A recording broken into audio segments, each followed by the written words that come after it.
لیکن فیودور صرف 19 سال کی عمر میں انتقال کر گیا۔ اس کی بہن صوفیہ نے ولی عہد کی حیثیت سے حکومت سنبھالی۔ اس کے چھوٹے بھائی مشترکہ زارز ایوان پنجم اور پیٹر آل صدیوں کے تنازعات کے بعد روس اور پولینڈ لیتھوانین کامن ویلتھ نے دائمی امن کا معاہدہ کیا۔ اس کے بعد روس نے عثمانی سلطنت کے خلاف جنگ میں ہولی لیگ میں شامل ہو گیا۔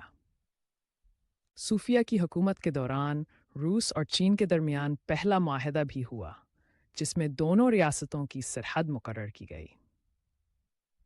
62 سال کی عمر میں پیٹر آل نے اپنی ہمشیرہ صوفیہ سے اقتدار چھین لیا۔